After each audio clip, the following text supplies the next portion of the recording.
الرحمن الرحيم ألم تر كيف فعل ربك بأصحاب الفيل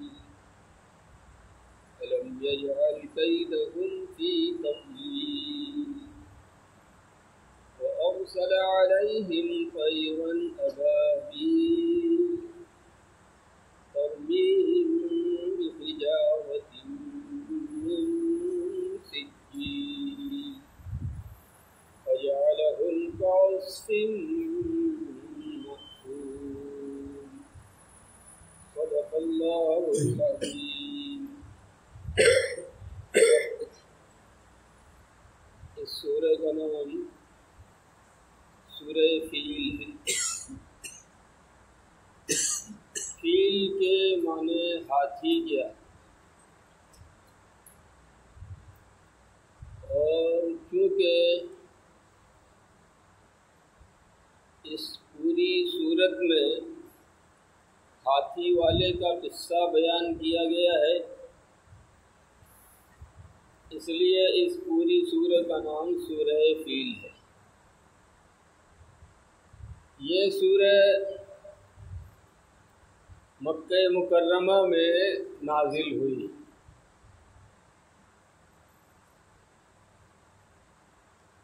اور یہ ہاتھی والا واقعہ جب ہوا تھا تو تقریباً اس کے 44-45 سال کے بعد یہ سورت نازل ہوئی. اور گویا اس سورت میں اللہ تعالیٰ نے اپنی قدرت کو ظاہر کیا ہے اور یہ بتایا ہے کہ اصل میں حفاظت کرنے والا اللہ ہی ہے. اپنے دین کی حفاظت بھی وہی کرتا ہے، اور اپنے لیے بنائے گئے دنیا میں سب سے پہلے گھر کی جس کو قبلہ بنایا گیا اس کی حفاظت بھی وہی کرتا ہے.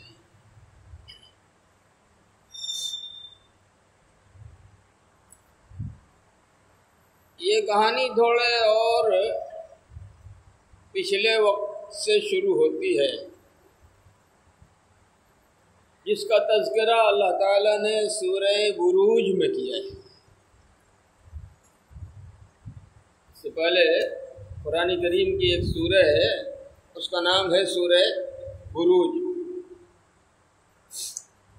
اس میں ایک واقعہ بیان کیا ہے اللہ رب العزت نے. قتل اصحاب الاخدود النار ذات الوقود.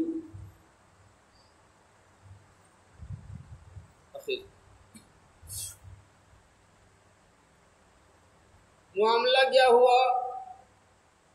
یمن میں جو عربی کا ایک علاقہ ہے، یمن میں ایک شخص تھا، اس کا نام تھا ذو نواس. اور یمن کے لوگ حضرت عیسیٰ علیہ نبینا علیہ الصلوۃ والسلام کے دین پر تھے، یعنی عیسائی تھے.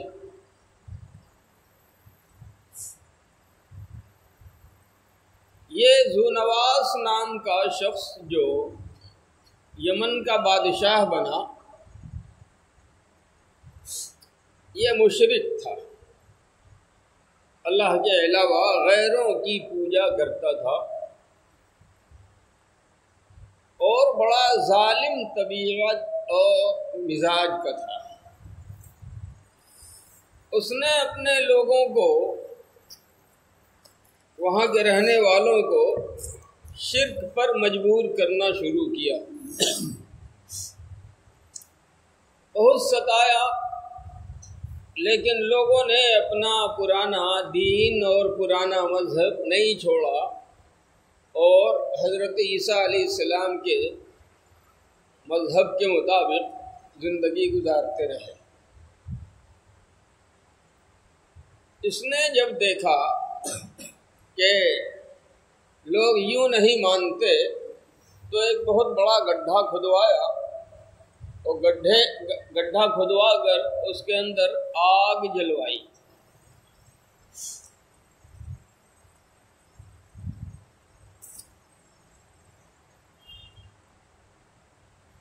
اور پھر اس آگ میں لوگوں کو اس نے ڈالنا شروع کیا. کہا جاتا ہے، مفسرین کرام نے لکھا ہے کہ تقریباً 20,000 آدمیوں کو اس نے گڈھے میں جلا کے مار ڈالا. 2 آدمی کسی طریقے سے بچ کے وہاں سے نکلے اور انہوں نے قیصر کے پاس، جو روم کا بادشاہ کہلاتا تھا، رومی بادشاہ کو قیصر کہتے تھے. کوئی بھی گدی پہ بیٹھے، جو گدی پہ بیٹھا وہ قیصر. اور فارس جو ایران ہے، وہاں گدی پہ بیٹھنے والے کو کسرا کہا جاتا ہے. یہ 2 حکومتیں بڑی زبردست تھیں عرب کے دونوں طرف. شام وغیرہ کے علاقے کی طرف رومیوں کی حکومت تھی، اور یہ جو عراق کے بغل میں ایران ہے، پہلے فارس کہلاتا تھا، وہاں کسرا کی حکومت تھی. یہ علاقہ جہاں نبی اکرم صلی اللہ تعالی علیہ وسلم تشریف لائے، اس علاقے پر نہ قیصر کی حکومت تھی نہ کسرا کی حکومت تھی.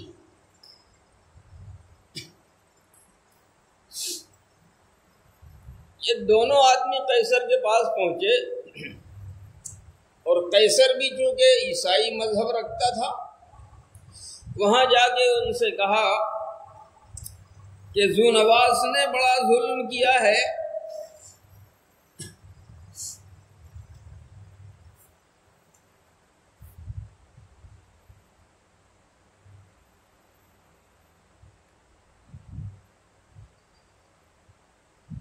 اور ہمارے 20,000 آدمیوں کو اس نے جلا کے مار ڈالا ہے. تو آپ کچھ کیجئے ورنہ سارے لوگ مارے جائیں گے. حبشہ میں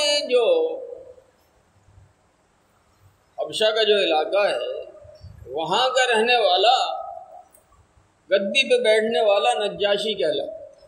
کوئی بھی اس گدی پہ بیٹھے. قیصر نے نجاشی کے پاس لکھا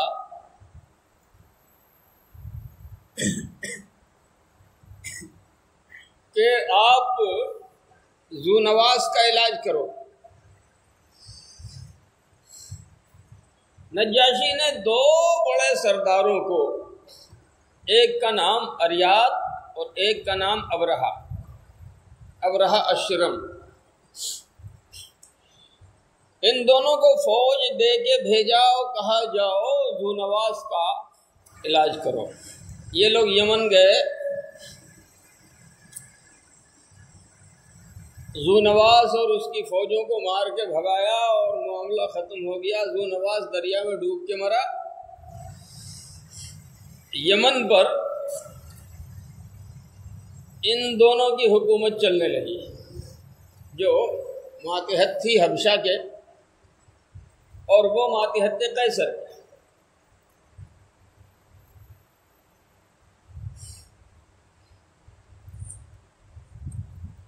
قرآن کریم نے ایک بات کہی ہے، لو کان فیہما آلہۃ الا اللہ لفسدتا.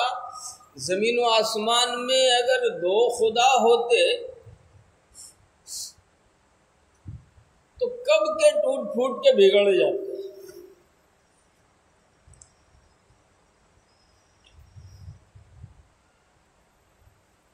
لوگ کہتے ہیں کہ ڈبل انجن کی سرکار بہت بہتر ہوتی ہے، اور میں اس قرآن کریم کے فرمان اور نبی اکرم صلی اللہ علیہ وسلم کی ارشاد مبارک کی روشنی میں عرض کرتا ہوں کہ ڈبل انجن کی سرکار کا کوئی بھروسہ نہیں ہے کہ کون بیچ میں کب اپنی حمایت واپس لے اور کشتی بیچ میں ڈوبے.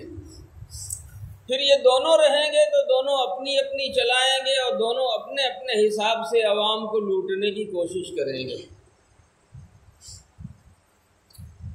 یہ دونوں سردار رہے وہاں اریات اور ابرہہ،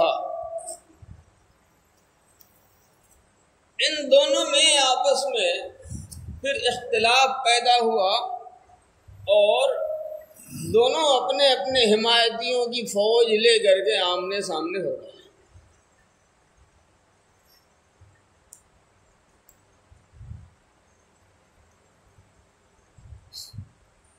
لیکن پھر ایک نے کہا کہ جھگڑا ہم دونوں کا ہے، فوج کو خامخواہ گڑوانے سے کیا فائدہ ہے، ہم دونوں آپس میں لڑائی کر لیں، جو جیتے ملک اس کا۔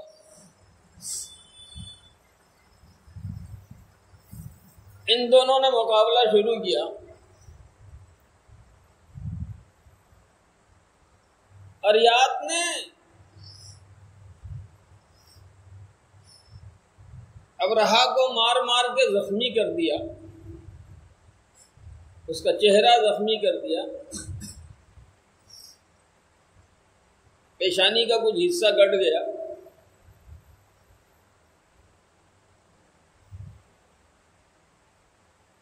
قریب تھا کہ وہ مارا جاتا۔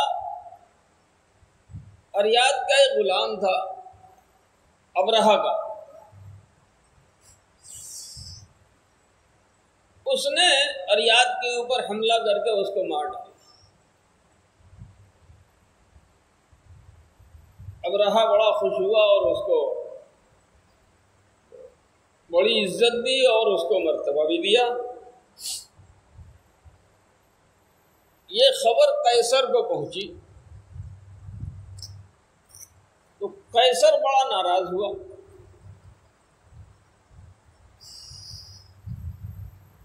ابرہہ نے اس نے قسم کھائی کہ ہم جو ہے یمن کو رون ڈالیں گے اور اس کو نیست و نابود کر دیں گے۔ اب ابرہہ گھگھیانے لگا، گڑ گڑانے لگا، اور اس نے کچھ مٹی اور پیشانی کا جو حصہ کٹا ہوا ٹکڑا تھا وہ اور کچھ ہدیہ تحفہ یہ سب قیصر کے پاس لے کے بھیجا، اور اس میں یہ لکھا تھا کہ میں تو آپ کا غلام ہوں، میں تو آپ کا ایسا ہوں ویسا ہوں، اگر آپ نے قسم کھائی ہے تو میں یہ مٹی بھیج رہا ہوں، اس مٹی پر چل دیجئے تو اس کو وہ آپ کی قسم پوری ہو جائے گی۔ اور پھر قیصر کو یہ انداز پسند آیا، اس نے اس کو معاف کر دیا۔ اب ابرہہ نے ایک بات سوچی، کہا قیصر کے لیے کچھ کرنا چاہیے، تو اپنے یہاں ایک گرجا بنایا بڑا عالیشان قسم کا، اور اس گرجا کا نام رکھا قلیس۔ اور قیصر کو پھر خط لکھا کہ یہ گرجا میں نے آپ کی خوشنودی کے لیے بنایا ہے،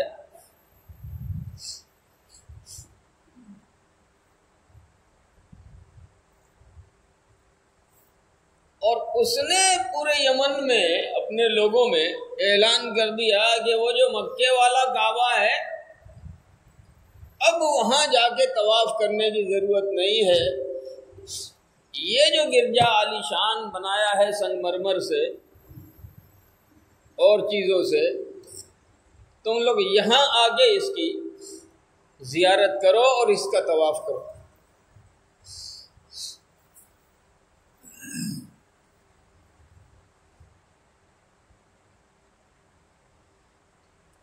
مگر پورے علاقے میں کعبہ کی عظمت دلوں میں بیٹھی ہوئی تھی، اور یہ میں سمجھتا ہوں کہ من جانب اللہ ہے۔ کیوں؟ اس لیے کہ کعبۃ اللہ کو جب تعمیر فرمایا تھا، کعبۃ اللہ کو جب بنایا تھا حضرت سیدنا ابراہیم اور سیدنا اسماعیل علیہ السلام نے، تو بنانے کے بعد حضرت ابراہیم علیہ السلام نے فرمایا کہ پروردگارا تیرا گھر تو تیار ہو گیا، اب میں کیا کروں؟ اللہ پاک نے فرمایا وَأَذِّن فِي النَّاسِ بِالْحَجِّ، لوگوں میں اس حج کا اعلان کر دو یأتوک رجالا علی کل ضامر یأتین من کل فج عمیق، لوگ دور دراز علاقے سے پیدل بھی آئیں گے اور دبلی پتلی سواری بھی اگر ان کے پاس ہوگی تو دبلی پتلی سواریوں میں پر سوار ہو کے یہ دور دراز علاقے سے آئیں گے۔ حضرت ابراہیم علیہ السلام نے فرمایا پروردگارا میں کمزور، یہاں آبادی نہیں ہے، اگر میں بناؤں تو میری آواز پہنچے گی کہاں تک؟ کہا بس تم کو جتنا کہا گیا ہے اتنا کرو، پہنچانا یہ میری ذمہ داری ہے۔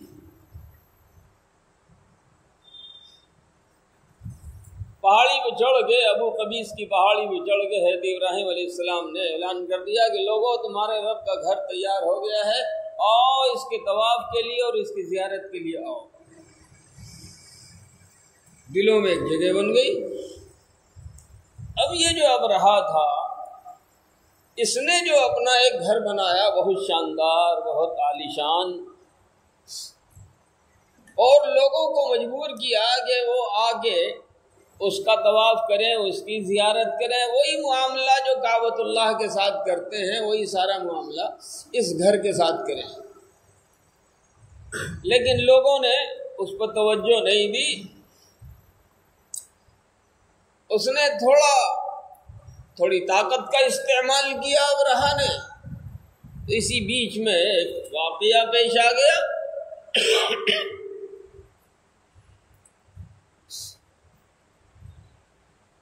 ایک شخص اس کے یہاں داخل ہوا، اس کے گرجا میں،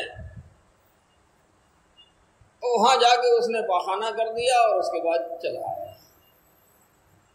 اب لوگ گئے وہاں تو دیکھا کہ یہاں گندگی پڑی ہوئی ہے، کس نے کیا؟ کرنے والے کا کوئی اتا پتہ نہیں ہے۔ ایک واقعہ تو یہ ہوا۔ دوسرا واقعہ یہ ہوا کہ عرب کا ایک قافلہ آ کے وہیں اسی قلیس نام کا جو گرجا بنایا تھا اس کے بغل ہی میں ٹھہرا، اور اپنی ضرورت کے لیے اس نے آگ جلائی تو چنگاری اڑ کے وہاں پہنچ گئی اور اس نے اس گرجا کے قیمتی سامان کو جلا دیا۔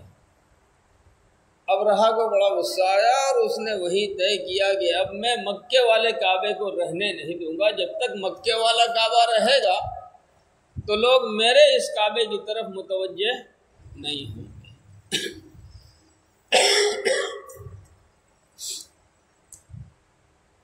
وہ چلا وہاں سے 60,000 کا لشکر لے کے، اور اس میں ہاتھی بھی تھے،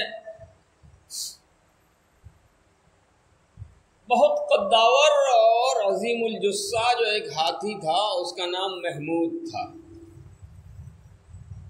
وہ ہاتھی ابرہہ کا تھا، ابرہہ اسی ہاتھی پہ سوار تھا۔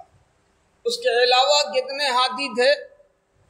مفسرین نے، بعض لوگوں نے تو بہت بڑھا کے اس کی تعداد لکھی ہے 1000، لیکن اکثر مفسرین نے لکھا ہے کہ 8-10 ہاتھی اس کے اندر تھے۔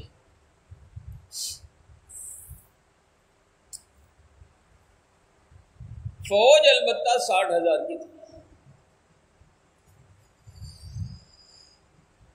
وہاں سے چلا تو آس پاس میں جو قبائل تھے، بعض قبائل نے کہا دیکھو یہ لوگ کعبے کو ڈھانے جا رہے ہیں اور کعبہ کی محبت ہمارے دلوں میں ہے، اس لیے اس کو جانے نہیں دو، مقابلہ کرو۔ مقابلہ کیا ان لوگوں نے، لیکن اتفاق سے مارے گئے۔ اس میں بھی اللہ کی حکمت تھی۔ آگے جب بڑھے تو ڈر سے اور قبائل نے چھیڑ چھاڑ نہیں کی، طائف کے پاس پہنچے۔ جب طائف کے پاس پہنچے تو طائف میں جو قبیلہ تھا ہوازن کا اور ثقیف کا، ان کے یہاں 2 بت تھے جن کی یہ لوگ پوجا کرتے تھے، ایک کا نام لات اور دوسرے کا نام عزا۔ جیسے اپنے یہاں مورتیوں کے نام رکھے ہیں،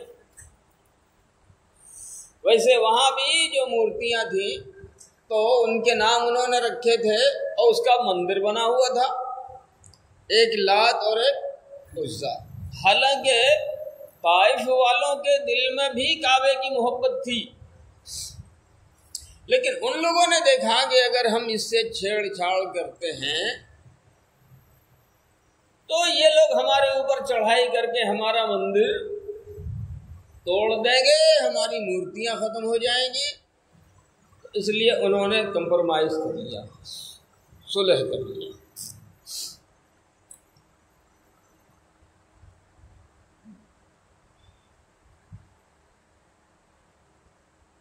یہ لوگ آگے بڑھے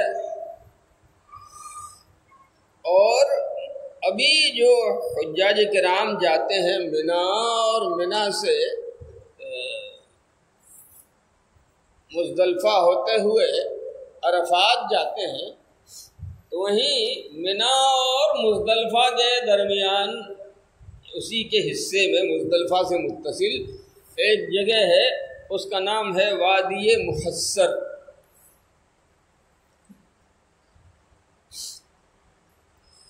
یہ قافلہ آ کر کے ابرہہ کا اسی وادی محصر میں ٹھہرا۔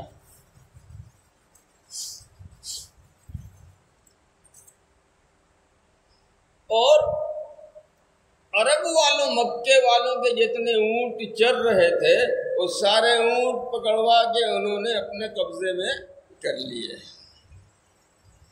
اس وقت کعبے کی تولیت عبد المطلب ابن ہاشم کے ذمے تھی، یعنی کعبے کے متولی حضور پاک صلی اللہ علیہ وسلم کے دادا عبد المطلب تھے۔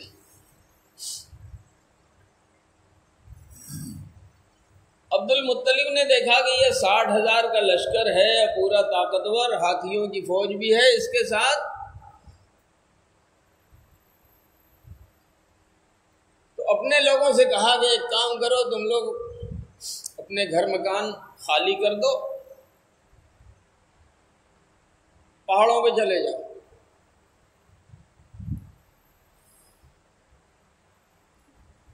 اور وہاں سے چل کے ابرہہ کے پاس آئے۔ ابرہہ کا جو درباری تھا اس سے ملاقات کر کے اس نے کہا کہ میں مکے کا سردار ہوں اور تمہارے سردار سے ملاقات کرنا چاہتا ہوں۔ ابرہہ کو معلوم ہوا تو کہا کہ بلاؤ، بڑی عزت کے ساتھ بلایا بھی اور اپنے ساتھ ساتھ بٹھایا بھی۔ اب اس کے بعد جو ہے پوچھا کہ آپ کیوں آئے؟ کہا سردار معلوم ہوا ہے کہ آپ کے لوگوں نے ہمارے 200 اونٹ پکڑ لیے ہیں اور بھی مکے والوں کے اونٹ ہیں،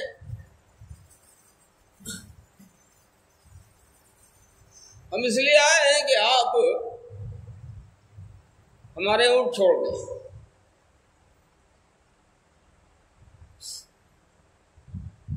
ابرہہ نے بڑے تعجب کے ساتھ دیکھا اور کہا کہ میں تو آپ کو عقل مند سمجھتا تھا، لیکن آپ نے بات بڑی بے وقوفی والی کی ہے۔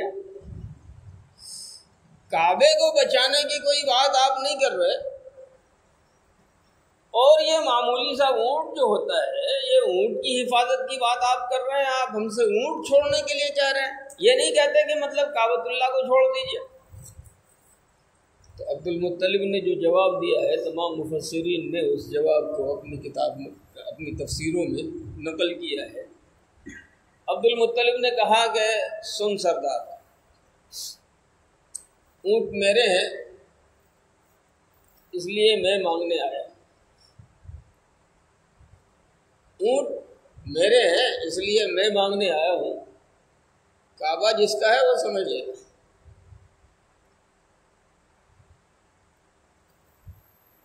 کعبے کی حفاظت کی ذمہ داری میری نہیں ہے، کعبے کا جو مالک ہے وہ کعبے کی حفاظت کر لے گا۔ ابرہہ نے کہا اچھا، کعبے کو مجھ سے کون بچانے والا ہے؟ عبد المطلب نے کہا کہ مجھ کو اس سے کوئی لینا دینا نہیں ہے، کعبے کا مالک اگر تم کو کعبے کے پاس جانے دیتا ہے تو یہ اس کی مرضی، اور اگر اس کا مالک تم کو کعبے کے پاس نہیں جانے دیتا تو تم لاکھ زور لگا کے بھی کعبے کے پاس نہیں جا سکتے. اس لیے مجھ کو کعبے کی فکر نہیں ہے، میرے اونٹ واپس کرو. ابرہا نے حکم دیا ان کے اونٹ چھوڑ دیے جائیں.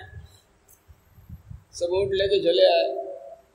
مکے والوں سے کہا تم لوگ پہاڑوں میں چلے جاؤ،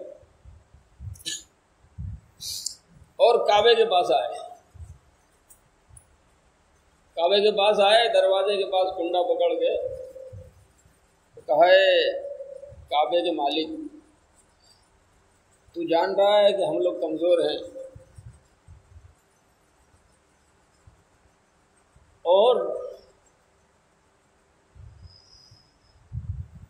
صرف ہم لوگ تیرے گھر کی حفاظت نہیں کر سکتے، لیکن تو تمام طاقتوں کا مالک ہے، تو اپنے کعبے کی حفاظت کر سکتا ہے. اس لیے کعبے کی حفاظت فرما لے. یہ کہہ کے چلے آئے. ابرہا نے سوچا تھا کہ وہاں سے تھوڑا آگے بڑھیں گے. ایک آدمی اور تھا، نفیل ابن حبیب. اس نے بھی ابرہا کو روکنے کی کوشش کی تھی لیکن ہار گیا تھا،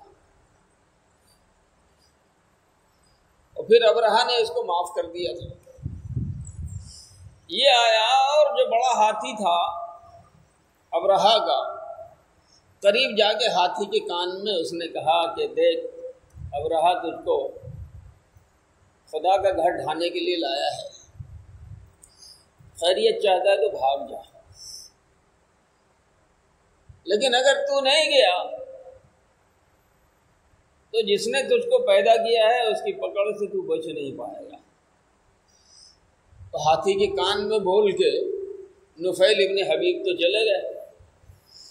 اب یہ پورا لشکر چلنا چاہ رہا تھا. ابرہا اپنے اونٹ اپنے ہاتھی محمود کو کعبے کی طرف رخ کرتا تو ہاتھی بیٹھ جاتا ہی نہیں. بہت مارا گیا، بہت سب کچھ کیا گیا. اچھا دوسری طرف یمن کی طرف رخ کیا تو تیزی سے چلنے لگا، شام کی طرف رخ کیا تو تیزی سے چلنے لگا، اور دوسری طرف رخ کیا تو تیزی سے چلنے لگا. جیسے ہی اس کو پھیرا جاتا کعبے کی طرف وہیں بیٹھ جاتا. کہا کہ لگتا ہے کسی نے اس ہاتھی پہ جادو کر دیا. اور حقیقت کیا تھی؟ اللہ رب العزت نے اپنا معمولی سا کرشمہ دکھایا تھا، اپنی معمولی سی قدرت کا اظہار کیا تھا کہ ہم اگر نہ چاہیں تو کوئی بھی میری مرضی کے خلاف ایک قدم نہیں بڑھا سکتا، تو چاہے ہاتھی کی. ابھی بات ہو ہی رہی تھی، اتنے میں جدہ کی طرف سے دیکھا کہ بادل کی طرح نمودار ہوا، لیکن وہ اصل میں بادل نہیں تھا، وہ پرندے تھے جس کو ابابیل کہتے ہیں. ایک بات آپ سمجھ لیجئے اچھی طرح، ابابیل نام کا کوئی پرندہ نہیں ہوتا. ابابیل نام کا کوئی پرندہ نہیں ہوتا، بلکہ ابابیل کہتے ہیں پرندوں کے جھنڈ کو. ہزاروں پرندے مل کے ایک ساتھ آئیں، اس کو کہتے ہیں ابابیل. یہ پرندہ کتنا بڑا تھا آپ کو میں سمجھانے کے لیے عرض کروں کہ اپنے یہاں جو مینا ہوتی ہے وہ مینا کی سائز کا، یعنی مفسرین کرام نے لکھا ہے کبوتر سے چھوٹا اور باقی پرندوں سے ذرا سا بڑا. تو اس بیچ کی جو شکل بنتی ہے وہ تو اپنے یہاں مینا ہی کی بنتی ہے. تمام پرندوں کے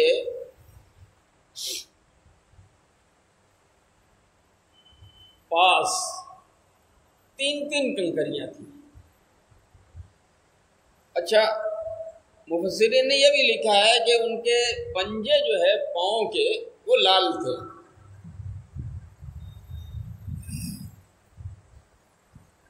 پاؤں کے پنجے لال تھے. جدہ کی طرف سے آئے تھے، سمندر کی طرف سے، اور سب کے پاس ایک چونچ میں اور ایک دونوں پنجوں میں 3 کنکریاں ہر ایک کے پاس تھی. یہ کنکریاں کیسی تھی؟ قرآن نے آگے کہا، ابھی میں ترجمہ کروں گا وہ سمجھ لیجئے گا آپ. سجیل کہتے ہیں ایسی کنکری کو جس میں پتھریلا پن بھی ہو اور مٹی کی مقدار بھی ہو. بعض لوگوں نے کہا کہ پکی ہوئی مٹی. پکی ہوئی مٹی کا مطلب یہ ہے کہ چائے کی مٹی کی پیالی پھوڑ کر اور پیروں سے مسل دیجئے تو جو چھوٹے چھوٹے ریزے بنتے ہیں بس وہ ہے سجی. ان پرندوں نے اوپر سے چھوڑنا شروع کیا اور اللہ رب العزت نے اپنی قدرت سے یہ کیا کہ اس میں قوت رکھی. یعنی پرندے کنکریاں چھوڑتے تھے تو سر کے اوپر اور پورے جسم کو چھید کے سواری کے بدن میں اور پھر زمین میں.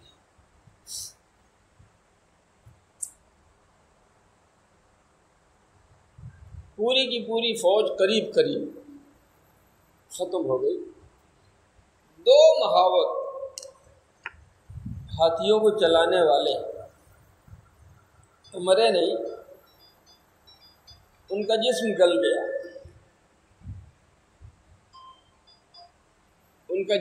گیا. اور ہاتھ پیر کٹے ہوئے وہ بیٹھ کے بھیک مانگتے تھے.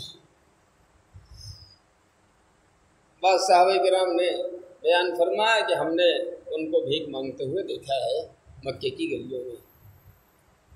ایسے کیسے ابرہا وہاں نہیں مرا، ابرہا بھاگا. لیکن ہوا کیا کہ راستے ہی میں اس کا جسم گلنے لگا. ایک انگلی گل کے گرنے لگی اور گل کے گرنے لگا. یمن جو پہنچا تو اس کی حالت تھی جیسے انڈے سے بچہ نکلتا ہے پرندے کا اور اس کے جسم پر ایک رواں ایک پر نہیں ہوتا، سب ختم ہوتے ہیں. یمن پہنچا تو ویسے ہی حالت اس کی تھی، جسم کے اعضاء کٹ کے گل کے گرتے چلے گئے تھے اور پھر وہیں جا کے وہ مر گیا. یہ عظیم الشان واقعہ نبی اکرم صلی اللہ علیہ وسلم کی ولادت مبارکہ سے مفسرین کرام کے بیان کے مطابق 50 یا 55 دن پہلے ہوا تھا. یعنی اس واقعے کو 50 یا 55 دن ہو گئے تو حضور اکرم صلی اللہ علیہ وسلم دنیا میں تشریف لائے. یہ ہے اس پوری سورہ کی کہانی اور اللہ نے اپنی قدرت یاد دلائی ہے. اب ترجمہ ذرا دھیان سے سن لیجئے. الم تر کیف فعل ربک باصحاب الفیل. مانے کیا؟ عربی میں جب ہوتا ہے حمزہ کے اوپر زبر تو اس کے معنی سوال کو کیا. لمن نہیں، ترا تھا، ترا کی وجہ سے پھر یہاں ترا پڑھا گیا. وہ عربی کا قاعدہ ہے، آپ نہیں سمجھیں گے. ترا آپ نے دیکھا، الم ترا کیا آپ نے نہیں دیکھا، کیف مانے کس طرح، فعل کیا، رب مانے رب اور کاف مانے آپ.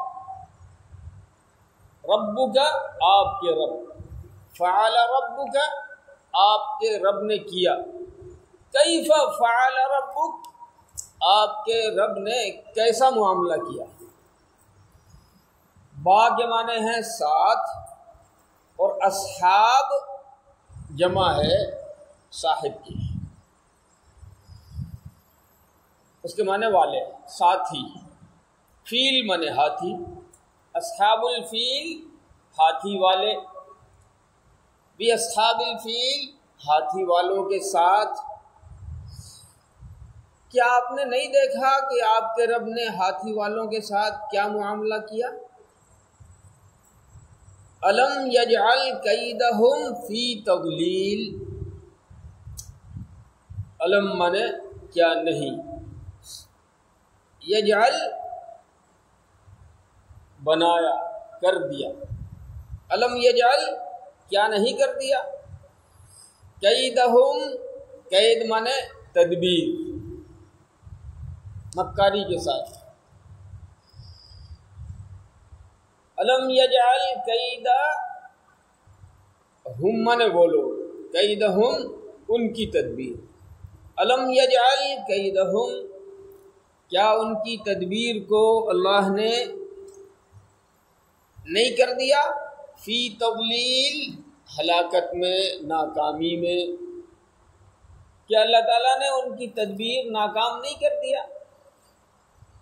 وَأَرْسَلَ عَلَيْهِمْ طَيْرًا أَبَابِيلَ، واو مانے اور، ارسل مانے بھیجا، علیہم ان کے اوپر، طیرن پرندہ، ابابیل جھنڈ کے جھنڈ، غول در غول، اور ان کے اوپر جھنڈ کے جھنڈ پرندے بھیجے، ترمیہم بحجارۃ من سجیل، ترمیہم ترمی پھینکتے تھے، ہم ان لوگوں پر، ترمیہم ان پر وہ پرندے پھینکتے تھے، بحجارت یا مارتے تھے، بحجارۃ حجارہ مانے کنکری پتھر، من سجیل پکی ہوئی مٹی سے یا کنکری سے، ترمیہم بحجارۃ من سجیل تو وہ ان کے اوپر پتھر کی کنکریاں پھینکتے تھے۔ یہ کتنی بڑی تھی؟ مفسرین کرام نے لکھا ہے کہ چنے اور مسور کے دانے کے برابر، فجعلہم کعصف مأکول، فمن تو، جعل کر دیا، ہم ان کو، فجعلہم تو ان کو بنا دیا، کمن طرح، عصف عین صاد فا، عصف کھایا ہوا پتا، گرا ہوا سوکھا ہوا پتا، مأکول کھایا ہوا، تو ان کو کھائے ہوئے بھوسے کی طرح بنا دیا، پورے لشکر کو کھائے ہوئے بھوسے کی طرح بنا دیا۔ یہ اللہ رب العزت کی قدرت کا عظیم الشان کرشمہ تھا جو اللہ رب العزت نے اس صورت کے اندر بیان کیا۔